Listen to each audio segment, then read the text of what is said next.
I was crying for hours and hours because this song really hit me deep. And in this video, I want to talk about this Kendrick Lamar song and why and how it really changed my life. And it did make me cry, but honestly, I was capping. I wasn't crying for that long. I literally just shed a tear and I kept it pushing. But Kendrick Lamar is my favorite artist. And in every single Kendrick Lamar album, he has one track that just deeply hits me, that puts me in some type of trance. Every time I listen to one of these songs, from Good Kid, Mad City, Sing About Me, one on Damn was Fear, and on this last album, The Big Steppers and Mr. Morale, this song that changed me was Mother I Sober. And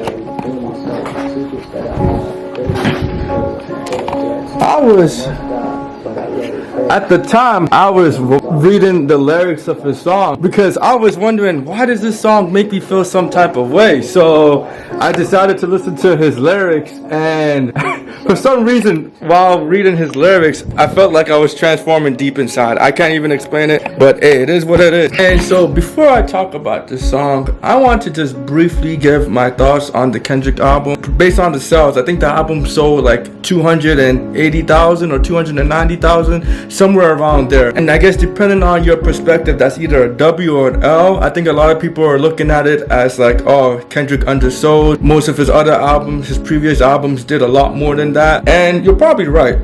This album, I don't think was made to be commercially successful. I think he made this album really for himself. And this is why I really love Kendrick, because I feel like he doesn't really care about what other people think. He's just doing whatever he wants for himself. And so I feel like this album was therapeutic for him. But in it being therapeutic for him, it was therapeutic for me, and I think a lot of other fans of him. And I could tell this album was personally therapeutic for him, because if you listen to his song Mirror, you know, he has lyrics like, I chose me, I'm sorry I couldn't save the world, I chose me. And after he released the album, I feel like most artists, like, they would want to be in their home city or country where they can, you know, kind of feel the energy of the album release. This dude went all the way to Ghana. He wanted nothing to do with the results of whatever the album was gonna be. He just wanted to be free. And so you could kind of tell, if you ever watch some of his videos in Ghana, that I think he's really at peace with himself, and he's happy with the freedom he has. Every time Mother I Sober plays, or just one of those three songs I mentioned, I feel like I go into like a huge trance, and I just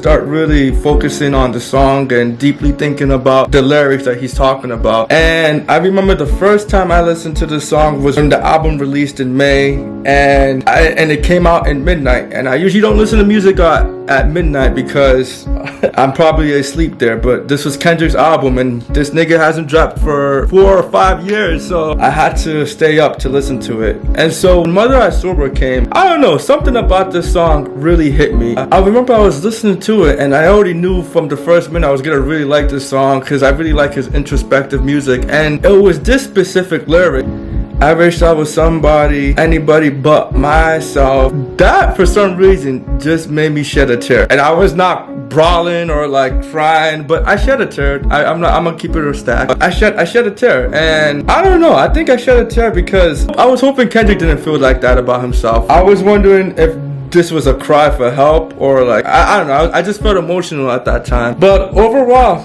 if you listen to the song closely, Mother I Sober is a song about Kendrick's sexual addiction and how he struggles with keeping his sexual desires within himself. You know, throughout the album, he kind of gives hints of how he talks about having sex with multiple different girls. He has that track, I think it's called Worldwide Steppers, where he talks about all his sex endeavors with white women. And basically, I guess throughout his life, he's been struggling with his sex addiction, and he talks about how it really hurts him because he has a wife who has been loyal to him. I feel like Kendrick talks on a deep topic about how a lot of men have sexual addictions but we don't actually acknowledge them as problems. We look at it and we're like, well, I'm a nigga, I'm a man, that's just what I do. And yeah, that is true. As men, we probably do have a higher sexual energy, especially as black men, than most people. But I don't think we should just say, oh, just because that's the nature of men, we shouldn't find a way to control it. There's things I believe we can do to actually be aware of it and further quench that thirst, you know. But anyways, this video isn't about your sexual addiction. Basically, this song felt like a personal retribution for Kendrick, and from this day, he's not gonna let this sexual addiction get the best of him and stop him from this generational curse that him and his previous family members went through. Just like this song was a personal retribution for him, this song somehow became some type of personal retribution for me. And if I'm being honest, I guess one of my biggest, weaknesses, or I wouldn't say, or insecurity, I wouldn't really quite call it insecurity, but one of my biggest things is I'm modest to a fault where I wouldn't want to speak my mind because I feel like what I have to say is insignificant or doesn't really matter as much.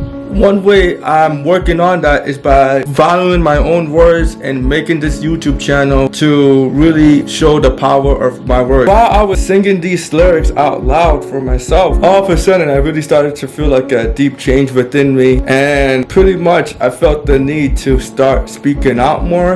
And this is why I'm making my YouTube video, because I feel like I just want to tell myself that what I have to say matters, even if it doesn't feel like it. So I'm getting in the habit of making more YouTube videos, not only to be inspiring, but to tell myself that, yeah, what you say matters, and you better believe it.